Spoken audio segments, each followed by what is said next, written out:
It's Friday night. We acknowledge the tribal chief.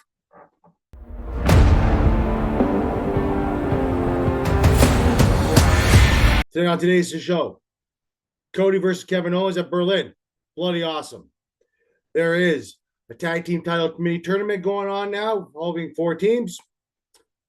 And LA Knight faces Escobar after a grueling match with Andrade on Smackdown. But today, we start off first with the return of the OTC. Now, OTC came out really after the last segment of the show. SIKOA comes out to win on Roman all night. We saw Solo earlier in the night demanding some things from Cody. That didn't happen. We'll get to that in a bit. Cody ends up sending him away. He says it's not over yet. We'll see him. So Solo comes back at the end of the show. Basically calls out the tribal chief, Roman Reigns. Says, if you want these this necklace back, or whatever it is they call it, I can't remember what it's called, you have to come and get it. Which brings out the OTC. Roman comes out, the massive ovation in Tulsa, Oklahoma. Absolutely huge. One of the biggest reactions probably in that place has ever seen. I mean, I don't know Tulsa, Oklahoma very well, but my guess is it's probably the biggest it's ever seen. Roman comes out, gets himself all ready to go. Now, he was standing there for quite a bit before he did anything. I was wondering if he was going to, if certain people were going to show up, like say the return of Jimmy Uso, or maybe Heyman was going to come out as well, or whatever, right? Possibly, maybe the newly signed Kaleo. I don't know, but he didn't. Nobody ever came out. He just went right out of himself. Takes out Tama Tonga right away and Tonga Loa. I swear to God, Tonga Loa is like the battering ram for this entire group. Just gets beat up by everybody. I don't understand. He's just that guy. He ends up taking out Tama Tonga, ends up taking out Tonga Loa, goes in the ring, and then his Solo face off. Just starts pounding Solo, hits him with a Superman punch, hits the back, does a big hoo-wah. And just as he's about to hit it on him, Tama Tonga pulls him out of the way. Tonga Loa pulls him out of the way. Tama Tonga comes up from behind, attacks from behind. Tonga Loa gets in there. They start beating the hell out of each other. Raymond was really about to actually grab the sacred necklace. That's before he got attacked. So Solo ended up getting that thing back by Tama Tonga. Roman ends up taking the upper hand on him, takes out Tonga Loa with the spear, goes out the outside. He's going to go after Solo. He doesn't. Takes him out and goes right after Tama Tonga, puts Tama Tonga right through the barrier. It looked like he was about to actually put him through a table after. He got back in the ring and basically just stood there shooting his mouth off. Solo's in the bar almost at the entrance there saying, if you want these guys, come on. He goes, nope, not coming.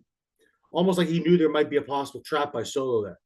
So, that ends up at the end of the show. Roman Reigns stands tall. Everyone is so excited to have Roman back. And to be honest with you, we really are happy to have Roman back. It's been nice. It's been a nice 4 months without Roman.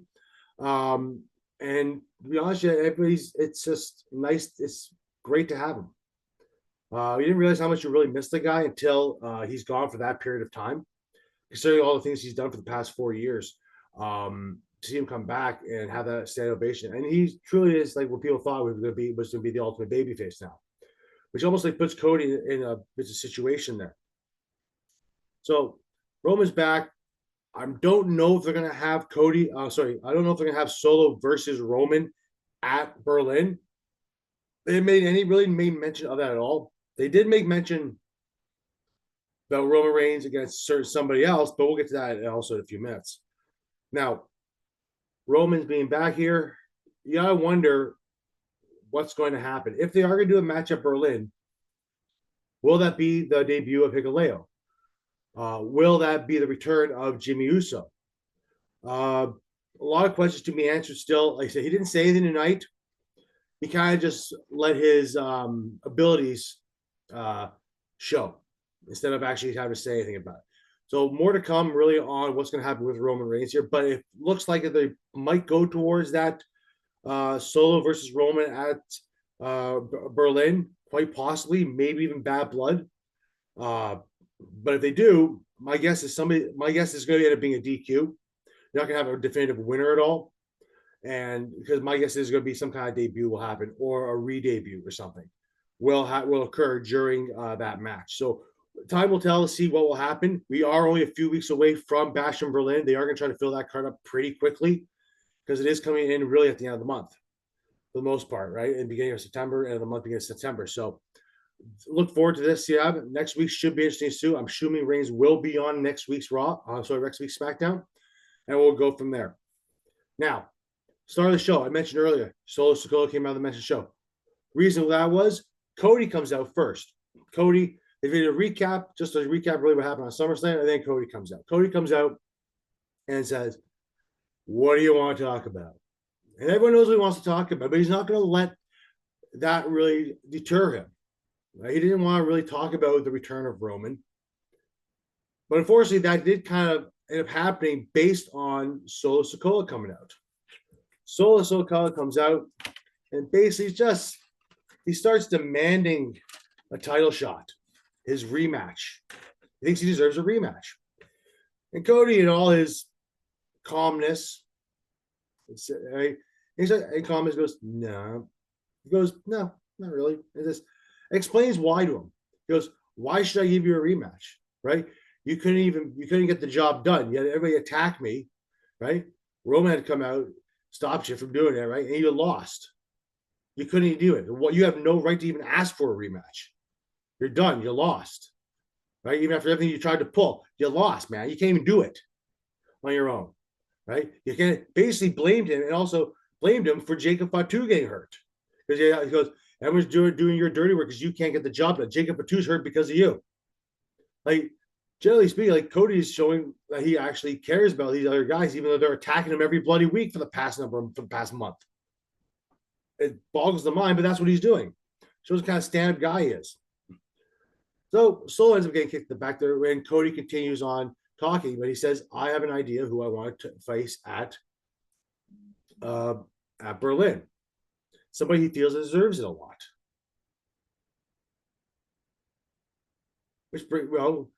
And he says it's Kevin Owens. Now, Kevin Owens ended up coming out because Solo Sikoa and the rest of the Bloodline, minus Jacob Fatu, was going to attack Cody before this could happen.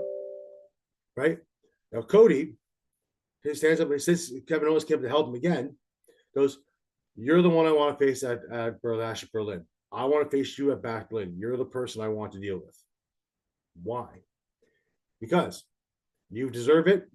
Kevin looks and goes, look at my win-loss record. So he starts mentioning the win-loss records, which is not often they do that in WWE. Mentions the win-loss record. Cody's like, listen, doesn't really matter. You've done so much for me. I feel you deserve the title shot. Kevin's no. He goes, well, I'm going to tell you. I'm going to go back to the back there. I'm going to talk to Nick Aldis. I'm going to get you that title match no matter what. So here I end up seeing it because I'll see you at Berlin. Cut to the back there, right? Cut to the back there. We had a match before that, which was Jade Cargill versus Alba Fire. Look, guys, that was a quick match. We're not going to go over too much there. Jade Cargill basically dominated the whole thing and won the match pretty simply. Okay, pretty simple, straightforward stuff, right? Which was kind of be expected. Jade Cargill is a massive star. Alba Fire, even though she is a tag champion, they're kind of booking him in a funny way, but it's also Jade Cargill. It's kind of hard not to book her as a dominant force because I think that like somewhere down the line, she will be challenging for that women's title. And that's eventually going to happen, whether it's against Nia Jax, Tiffany Stratton, or whoever it is. She's going to go after that title shot at one point. It's going to happen. Anyway, got the back there. Aldis and Cody are talking like they're best of friends. You know, they haven't talked to each other in years. Right? Explains why. Kevin comes to the back there and says, look, I don't think I deserve the title shot. I'm dirt. Right? He goes, Aldis basically kind of like almost like pushes him towards the title match. He says, well, I was going to wait for another guy to come in. I do have an idea who I want to talk to about it. You know, and Roman Reigns is the guy. You know, I want to offer the rematch to it. And Kevin just goes off. Kevin's like, how does he get a title match? He hasn't been here 4 months. Like what? Because he was a champion for 4 years? It means nothing. Here before he's like, we got rid of like there's no such thing as a rematch clause anymore. Nobody ever does that anymore. If it was true, I never got my rematch for the Universal title that I lost a number of years ago. He made a valid point. Because anybody who deserves a title shot, go in the back there in the locker room. There's a lot of guys that deserve it. And he's also not wrong. Like he even give it to he goes, even give it to Randy, but Randy has his own things going on with Gunther right now. So he doesn't need to give it to Randy. Okay? That's going to happen anyway down the line. But so Kevin's like, well, no, I'm not, I'm not going to do it. And Bell says, well, I'm going to make the match anyway. Right? So either you get the match or we give it to Roman Reigns. Basically pushes his hand, forces Kevin to do it. So Kevin Owens versus Cody Rhodes at Bash of Berlin for the title. And to be honest with you, I was kind of waiting for Kevin to turn heel here. I wonder if they're going to turn Kevin heel here or not. Because we haven't really seen a heel Kevin Owens in a little bit. Heel Kevin Owens is really good. It's a lot of fun. Kevin, to me, I love KO anyway. To me, it doesn't really matter if KO is a heel or a face. I'm going to cheer Kevin Owens anyway. But I do think he plays a really good heel. That being said, I don't know if you really do have to actually turn him either. So I'm kind of conflicted on it. If you turn him heel, I'm really okay with it. If you don't turn him heel, I'm also okay with it. So you may not really need it.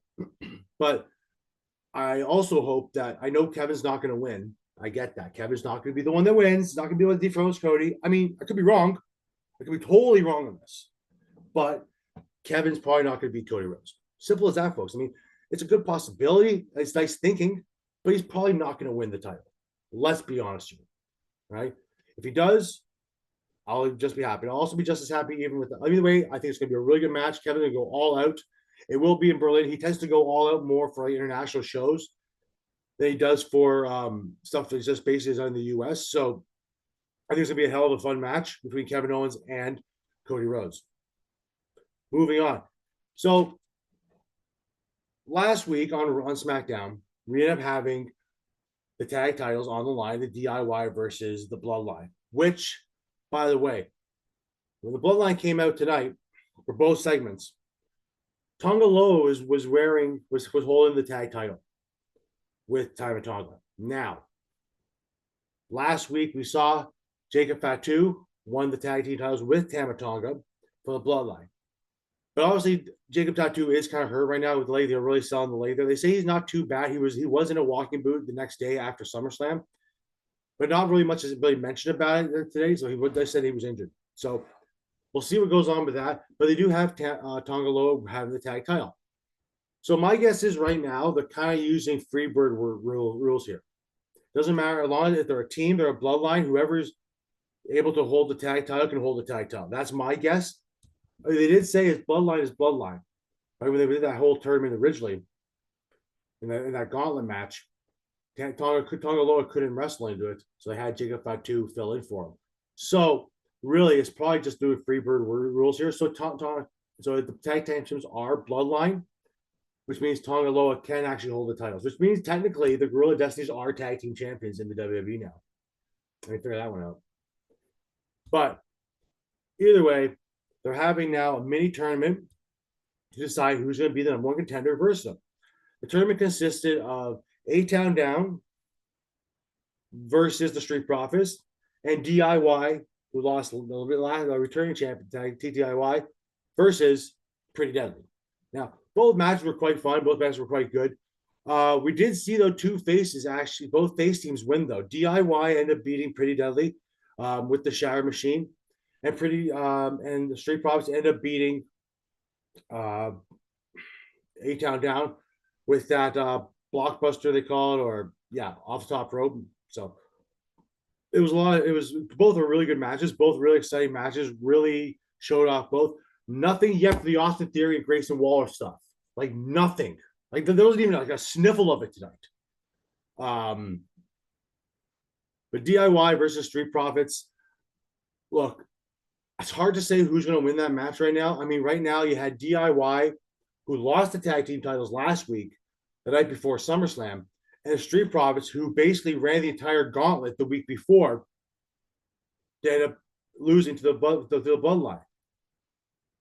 In order so they would qualify to actually face DIY last week. So it's hard to say what they're going to do to see who's going to win this. Now, there are both face teams here.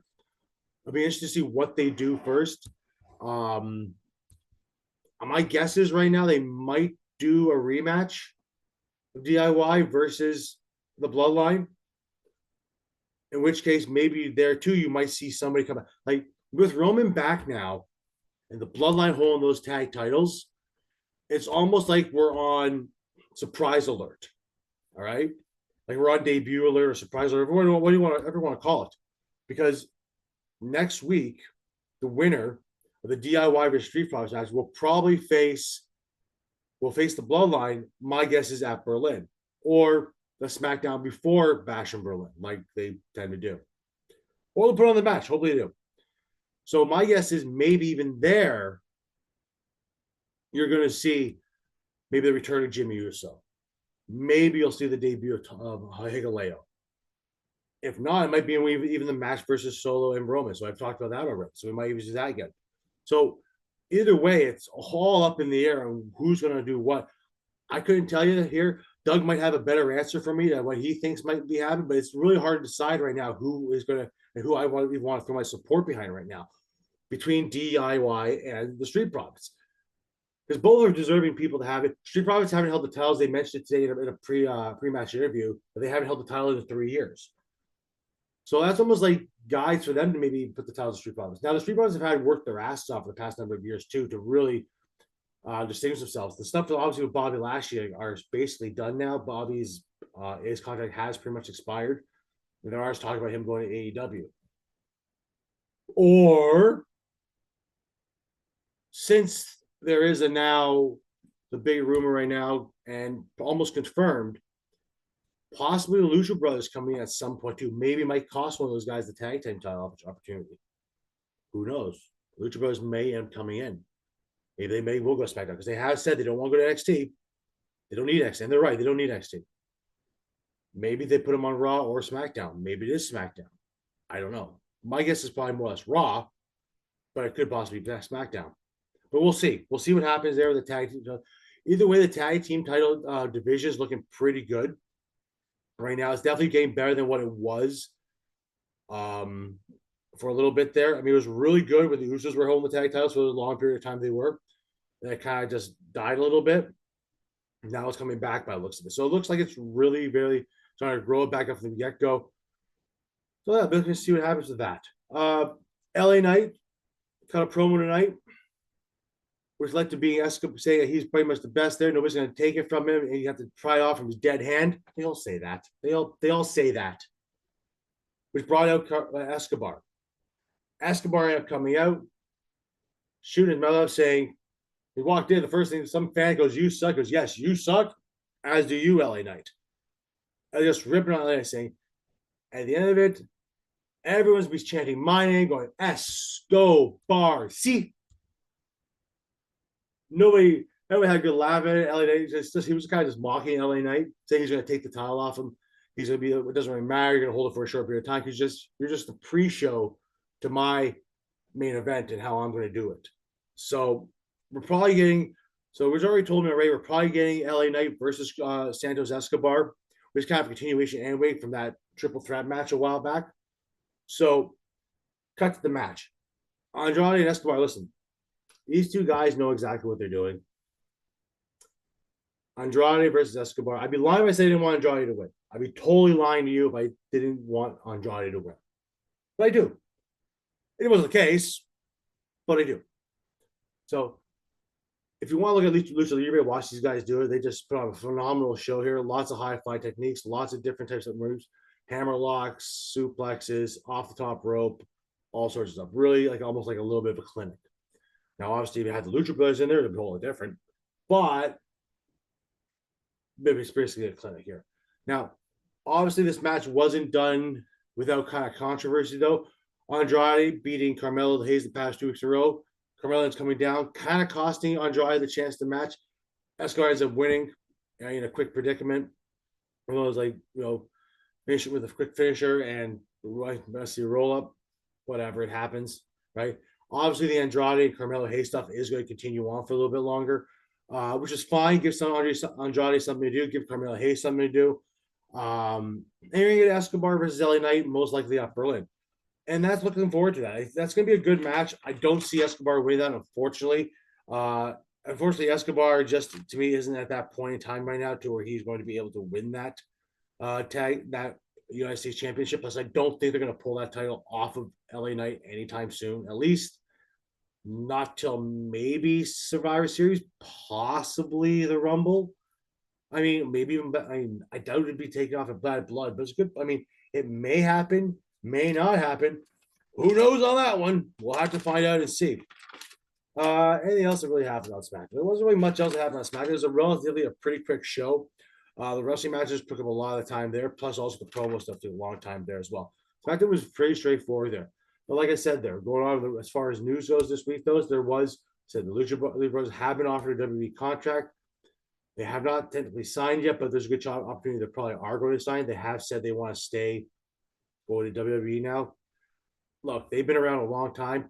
Putting them in WWE and putting them into an area like Raw or SmackDown would definitely boost that division for hell. Just for the love of God, don't put them in like LWO. For the love of God, don't do that. We don't need that at all. We don't need the Lucha Brothers in LWO. We just don't. Really, really don't. That guys, that was SmackDown. As a quick recap. Nothing much really else going on. We do have, like I said, we have the mini tournament basically for the tag titles. We did have that number one contender match for LA Knight's U.S. title. And Cody's facing Kevin Owens at Brash of Berlin. The tribal chief has come back. Like I said, nothing was said by Roman Reigns this week. I'm sure next week there will be, if not the week after. So it's going to be interesting to see what happens in the next few weeks leading up to Bash in Berlin on what they're going to want to do. So this is the first one after SummerSlam. Probably not as exciting as far as Roman Reigns' return go, but maybe not as exciting as people thought it might be, like Raw was. I would probably give it I still give it a thumbs up. I still say it was a good episode. I wouldn't say it was crap. I definitely say it was a good episode, but it was almost like even keel, kind of like just to bring back Roman Reigns, see where things go, and we'll go from there. Other than that, guys, make sure you like, share, subscribe down below. Hopefully, if you like these things, check out probably this video here. Have yourself a good night, guys. Like I said, don't forget to like, share, subscribe down below. Have a good night, everyone. That was Smackdown. Peace.